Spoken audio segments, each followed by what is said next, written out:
So, you want to be rich? Are you sure? Throughout history, men and women have ignored JC's warning and instead dedicated themselves to raking in as much cash as possible. Old money, new money, blood money, even other people's money. And some have gone so far as to work for it.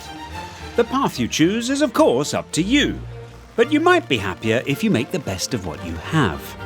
Oh, all right then, if you insist. Here's what history has to say about how you could make a fortune.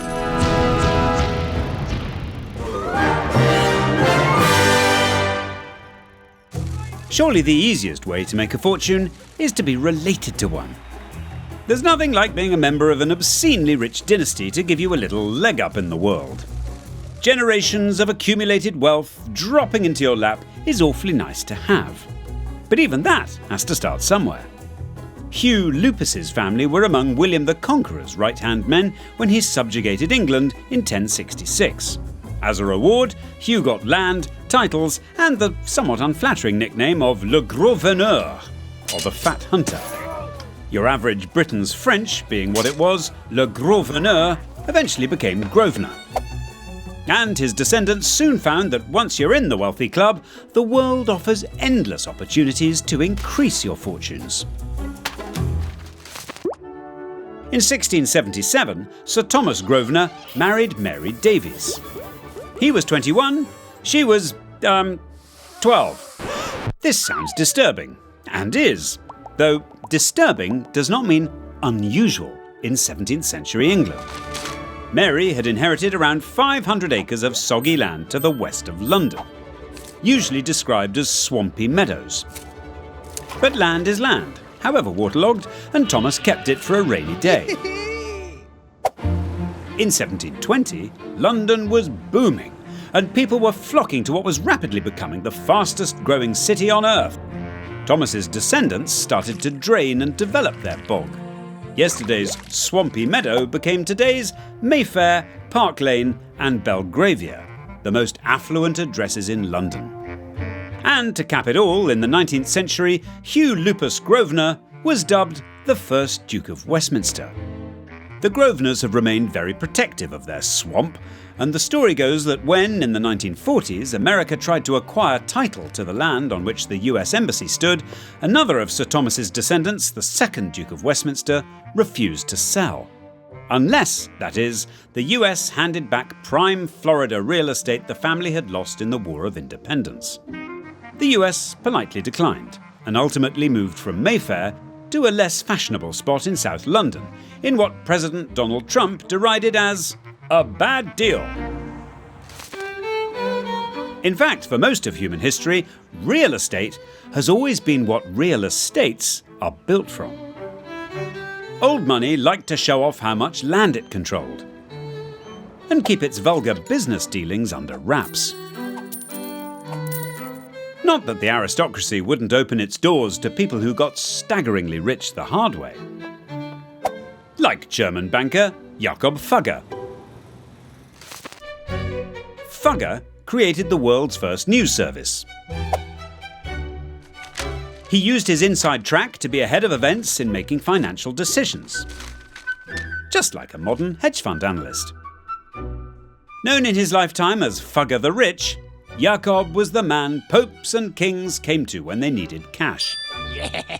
Not surprising, as his fortune was equivalent to 1% of the entire gross domestic product of Europe. But he was also a forerunner of the modern rich philanthropist. In 1516, he created the world's first affordable housing project, a walled town within his home city of Augsburg in southern Germany, where workers could live debt-free for a fraction of the normal cost. Remarkably, it's still there today, operating as public housing for local residents 500 years later. Fugger's wealth saw his family accepted into Germany's titled nobility. But 300 years later, another banking family went one better. Meyer Amschel Rothschild was a legend in the 18th century banking world and personal banker to German royalty. His greatest investment, however, was his 5 sons, who he raised to take over the business. This was in an age of wars and revolutions, when moving gold and silver around the continent left it prey to every highwayman, pirate, and warring army that stumbled across it. So, each of the Rothschilds' sons, known as the Five Arrows, set up a bank in a different European capital. Being brothers, they could trust each other. So rather than ship gold between cities, they left the loot where it was and just sent credit notes to each other. This international network was a whole new and much safer way of banking. But a terrible disappointment for highwaymen everywhere. The Rothschilds bankrolled the British government during the Napoleonic Wars and used their international network to deliver hard cash to the Duke of Wellington, wherever it was needed on his campaigns, in the right local currency.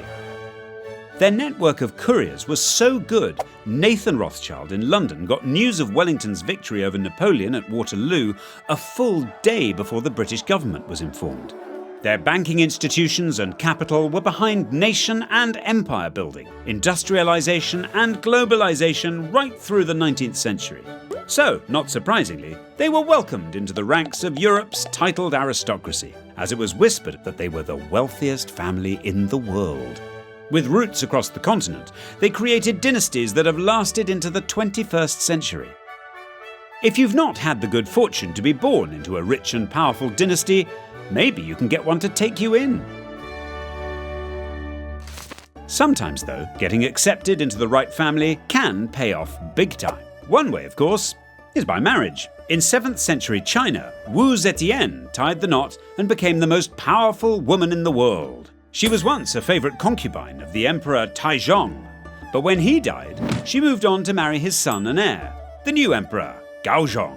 When Gaozong also died, Wu went for the top job herself, first ruling as a dowager empress through her youngest son, and then by becoming the monarch herself, the only female emperor in Chinese history. Under her stewardship, the empire expanded far beyond its previous borders and massively increased trade along the Silk Road.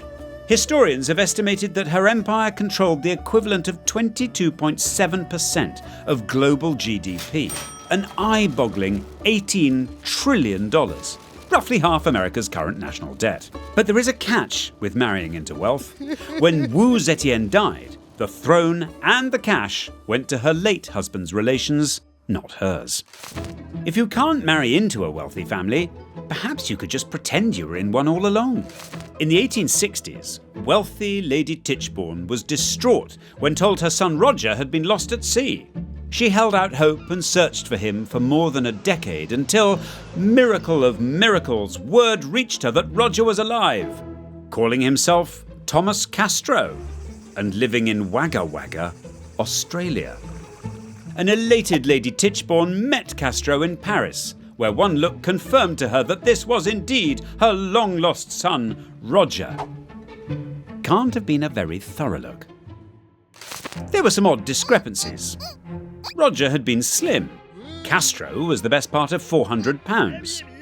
Roger spoke fluent French, but Castro had now forgotten how to speak it. And while Lady Tichborne might have been sold, the rest of the family weren't. So, when she died, they took Castro to court in a celebrated trial that lasted for months. In a dramatic climax, boyhood chum Lord Bellew testified that he had tattooed the real Sir Roger Tichborne at school. Castro didn't have the tattoo. In fact, he wasn't even Thomas Castro. He was a butcher's son from South London called Arthur, who'd ended up in Australia and had a history of petty crimes.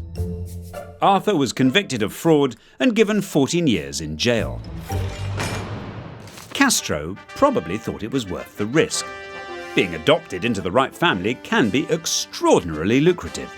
Rome's first emperor, Augustus, got his start by being the adopted son and sole heir to his uncle Julius Caesar.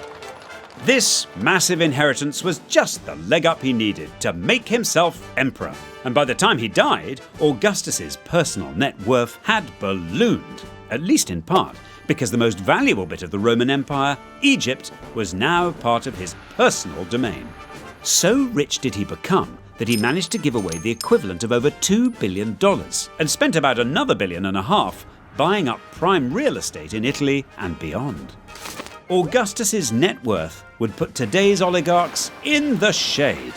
Whoever Augustus passed his vast estate on to when he died got to be not only super rich, but also Emperor of Rome. At least until the supply of heirs ran out some 54 years later, when Nero killed himself and put an end to Augustus's line. There's an awful lot of history in the world. Too much, really. So let's skip all the boring stuff and get straight to the interesting bits. Sit back while we bring you the surprising, funny, frightening, and sometimes downright odd true stories about what people in the past were getting up to, and how to make it all work for you. This is History. The interesting bits.